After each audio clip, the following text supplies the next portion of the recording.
Welcome to Culture Cafe. I'm Xiao. I'm Mikhail.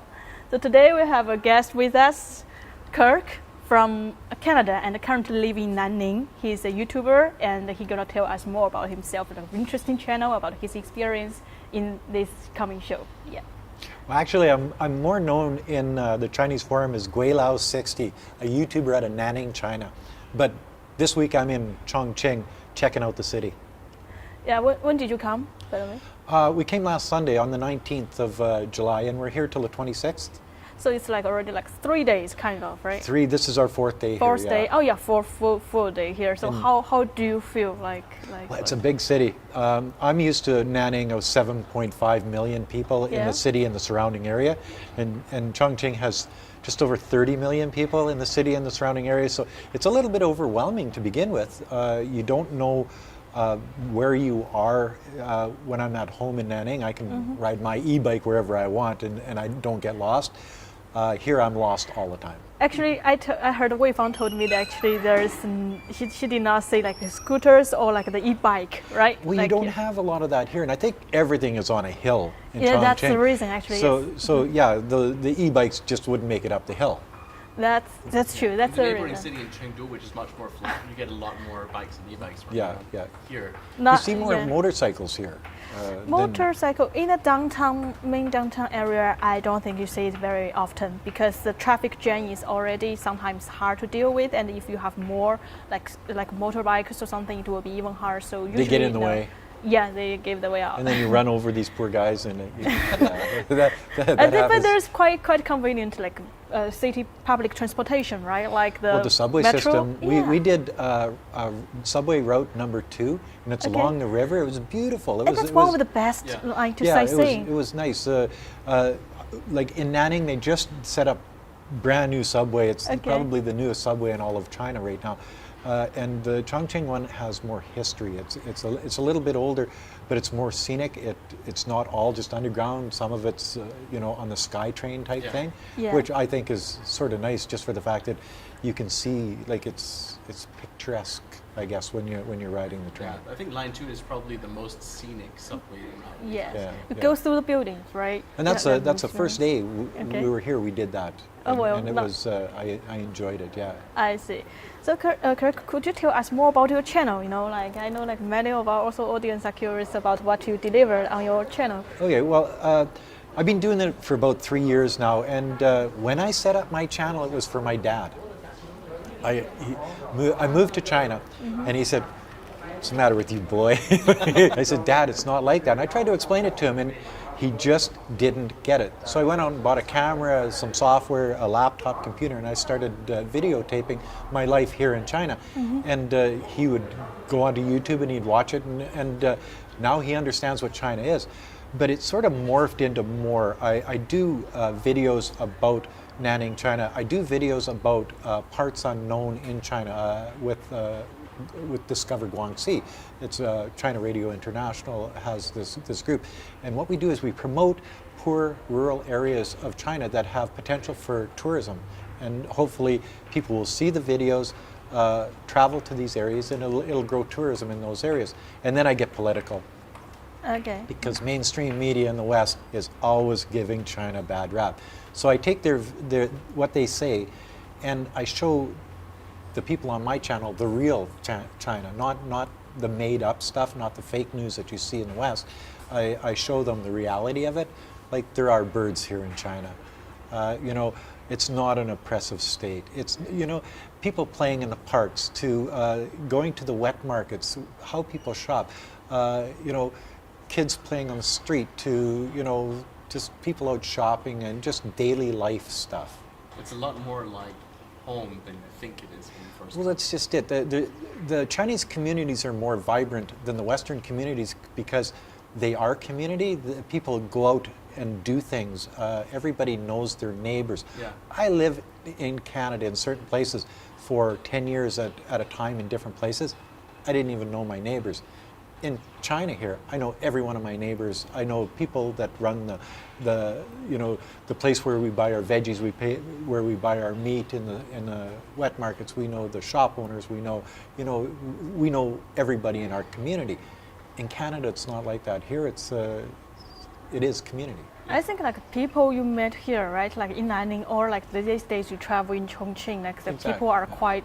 I mean, like what I heard constantly from like foreign friends is like people are very friendly and like to talk if they can, right? They are, and I think that's a lot to do that. There's not a lot of foreigners in China, especially right now because the borders are closed. But there's not a lot of foreigners in China, and there's a lot of people that are curious about where you came from, who you are. Some of them, because I live right beside the Guangxi University, there's a lot of students that want to practice their English on me, and all of these things. It's not just one thing; it's a whole bunch of things. But friendly, yes, everybody seems to be friendly, happy to see you. It's a safe community.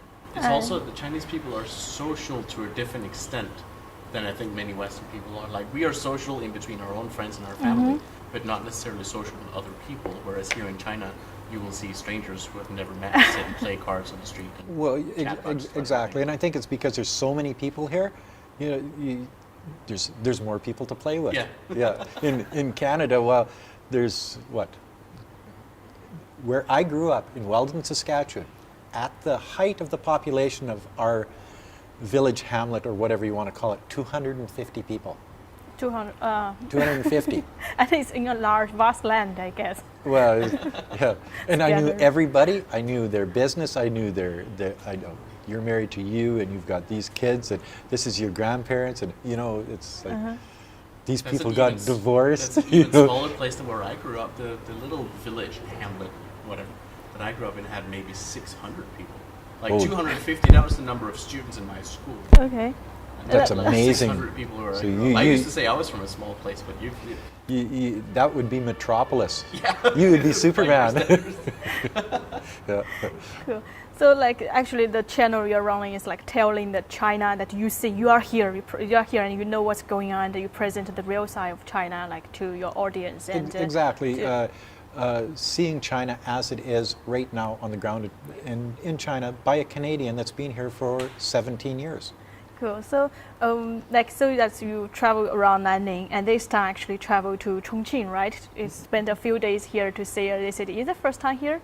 The first time in Chongqing, but I've traveled extensively. Like I used to own an immigration consulting firm, and I would go to different places in China doing interviews with people. So I've been all over China, but I never came to Chongqing. I don't know why. Maybe because the immigration took people that wanted to move from China to Canada. Maybe nobody from Chongqing wants to leave Chongqing. And when you do other like your work is like the agent for that. So being other place not Chongqing yet, right? So how Well, do you that's- feel about this day's experience? How do you feel about this city? Well, I like it here. The people here are more open than I'm used to. I come from, in Nanning, people are still shy. It seems like the people here are more open, they're outgoing, they're more confident than what I see in Guangxi province, or autonomous region as they say. But here it's a different vibe. Maybe it's because there's 30 million people in the city. Maybe this is a mega city. This is one of the largest cities I've ever been in. It's amazing. The I saw your food, the culture, just everything is like it's overwhelming. So you're documenting all the way, I think, right? Filming all the things like most of the things you experience here. Like, quite curious, what you're gonna present to your audience? Well, I'm hoping to present a positive view of Chongqing.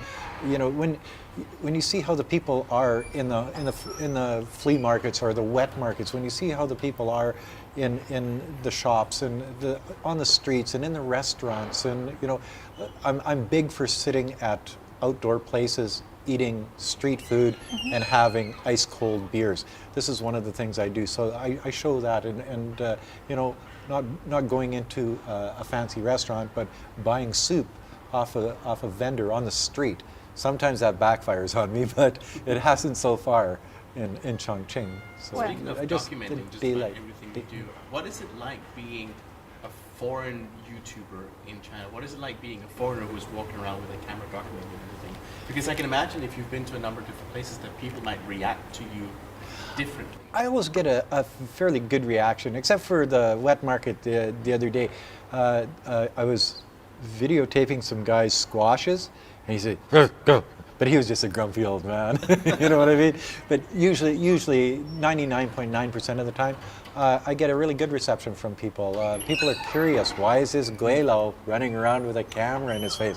You know, kids try to get behind me and jump up and down, and it's actually some adults try to do that too, eh? But I don't know, it's a good experience. I enjoy it. It makes you the center of attention at that particular time, and maybe I'm just that type of person that didn't get enough attention when I was a kid. You can create your own little 15 minutes of fame. Exactly, 15 minutes, well, 15 seconds maybe, but you know what I mean? Yeah. Kirk, so from the past few days experience here in Chongqing, so what's impressed you a lot? Well, we went to the Three Gorges Museum yesterday, and you know, they have this Aztec thing going on there where it starts out showing how Asian and European, Northern European or Mongolian or whatever, moved through the Bering Strait into North America, and how this populated North America back, I don't know how many years ago, and it goes through the culture and the history of all of these people down to the Aztecs and you know, the old gold necklaces, and I know it's only here for like I think 2 or 3 months in Chongqing, and that moves to another museum. It's a temporary exhibition in this Three Gorges Museum. But that was really interesting. And then another section was the Three Gorges Dam and how it was built and where it was built and why it was built and all of the things, and you know, even gets to the point where they talk about the displacement of the certain number of people, and they made statues about them, and you know, to commemorate their sacrifice for, you know, this particular project in China. You know, the Crystal Bridge, Wei Fang was really impressed. My wife was really impressed when it took me about 20 minutes to talk her into going out onto that, because it's you look down and it's 250 meters straight down, and it's like, oh. And then they, on the inside, I thought this was fun. It was they've got these 5 little sections about terraforming Mars, turning it into a livable planet. I thought that was interesting, and I actually videotaped all of each section of that, and I was thinking of doing a video just about that in particular, just because I thought it was interesting, you know. But we've been to so many different things around Chongqing that it's like it all blurs together right now. When I get my all of the tape and the video and whatever. See, I date myself by calling it videotape. You notice that? But when I start editing, it should all come into play. And I would imagine there's already 10 or 15 videos there that I'll be putting out on my channel about the city and our experiences here. A lot of stuff. The mornings in the park here are amazing too. People out exercising, the dancing aunties, people playing cards and mahjong in the park, and you know, all of these things, playing musical instruments. And China is one of those places that takes on a life of its own. You don't get that anywhere else in the world. It really does. Only in China. It's also one of the reasons why I think I've been here for so long. So I lived in a couple of different places in China before moving here. And I've lived here since 2013. And this is the most that I've felt at home, away from home, since I left Denmark 10 years ago. And it keeps surprising me how every time I'm away from Chongqing, when I come back, there is this feeling of, you're at home. Now I'm at home. Like, now I'm back. Well, I get that. Like, I go back to Canada every once in a while. Not now, because it's a bad place to be. But I go back to Canada. I don't feel at home in Canada anymore. When I come back to Nanning, that's my home, and it has been for a number of years. Yeah. So I think that my wife and I will probably call Nanning our home probably for the rest of our lives. You know, China's our home. We've been here for so long. Yeah. When we go back to Canada, we don't fit in anymore. Now you're just visiting. Just visiting family and friends in Canada for a month or 2. Sure, we have a home there, but we never use it. You know, there's a Chinese saying also that where your heart feels settled, and there is home. Yeah. Like this kind of home is thing. where your heart is. Yeah. Like and you know, and that's true. So when we get back to Nanning, we're at home. We, you know, as I say, we know all of our neighbors. We have our favorite places to eat. I've got my favorite stores. I've got, you know, good friends. Yes. And we've got family there. So it's you know, cousins, aunts, uncles, and Weifang's father. You know, so like Families. it is and home. everything. Yes, I can understand. Like BQ also, right? We have friends here, Oh, work yeah. and everything. You have friends. A few. Just a Sure. few. So by the way, Kirk, I would like ask like this kind of interesting question. What's the best experience and what's the worst experience these days? The Best best and experience worst. in Chongqing? Yeah. The hot pot, no.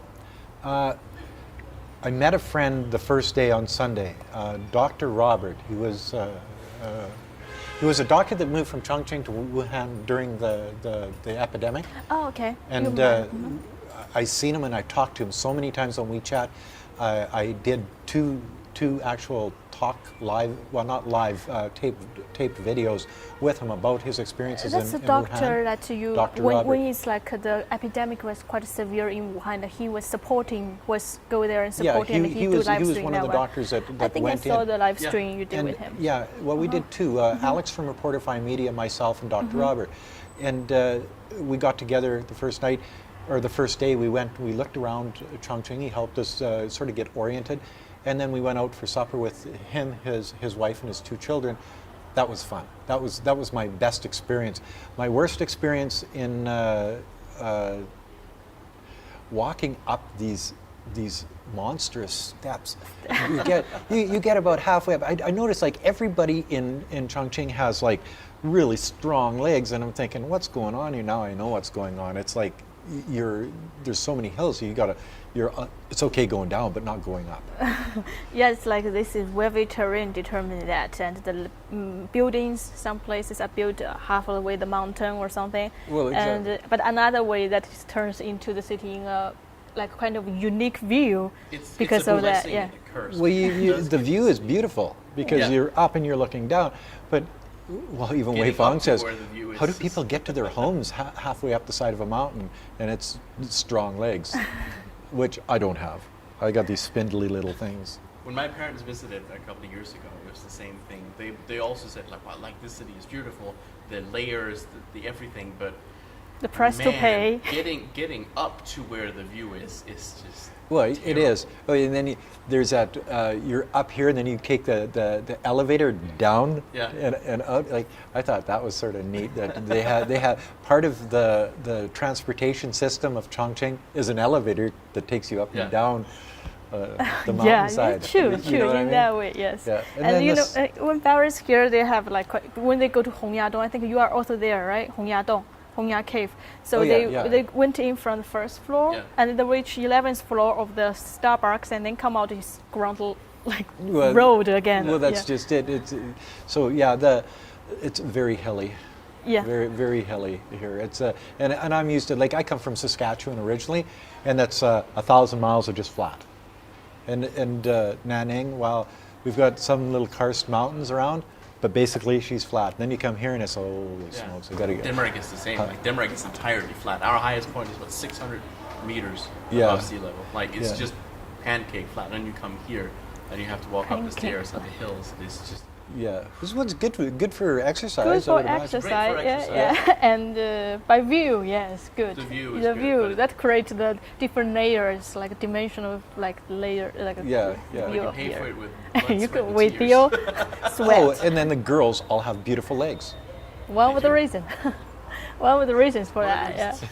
One That's of why the we like reasons. it here. Yeah, that's And no bikes. That's why I came. That's why. Yeah.